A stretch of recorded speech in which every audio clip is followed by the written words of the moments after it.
ప్రభు అయినటువంటి క్రీస్తు పేరట శుభాభివందనాలు తెలియజేస్తున్నాను. ప్రియులారా, దేవుడు ఈ లోకములో మానవునికి ఇచ్చినటువంటి మహా అద్భుతమైనటువంటి గ్రంథములలో దానిలో ఉన్నటువంటి ఒక మాటను బట్టి ఈరోజు మనము చాలా జాగ్రత్తగా ఆలోచన చేద్దాం. ప్రియులారా, అపోస్తుల కార్యములు 20 అధ్యాయము 35వ వచనములో ఆయన ఈ లోకములో ఒక నీతిని నెరవేర్చటంలో ఉన్నటువంటి ఒక పద్ధతులను మనకు నేర్పిస్తా ఉన్నాడు. మీరు ఇలాగ ప్రయాసపడి బలహీనులను రక్షింపవలెనని పుచ్చుకునుట కంటే ఇచ్చుట ధన్యమని దేవుడు ఈ లోకములో తన భక్తులైన వారికి నేర్పిస్తున్నట్టుగా మనకు అర్థమవుతా ఉంది. అందును బట్టి దేవునికి మహిమ కలుగును గాక. ఎందుకంటే ప్రియులారా, పుచ్చుకునటం అనేది మాట కంటే ఇవ్వటం అనేటువంటి ఈ బ్లెస్సింగ్ ఏదైతే ఉందో దానిని బట్టి దేవుడు మనతో మాట్లాడుతున్నాడు. బలహీనులకు ఇవ్వండి, బలపరచండి.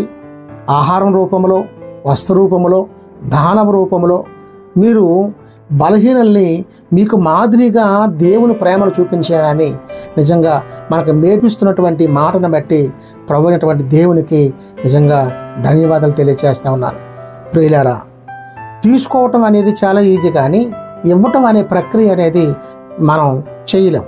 ఎందుకంటే ఒకనాటి కాలంలో ఇవ్వటము అనే ఒక ప్రక్రియ ద్వారా ఒక అన్యుడు రక్షింపబడినట్లుగా మనం చూస్తూ ఉన్నాం.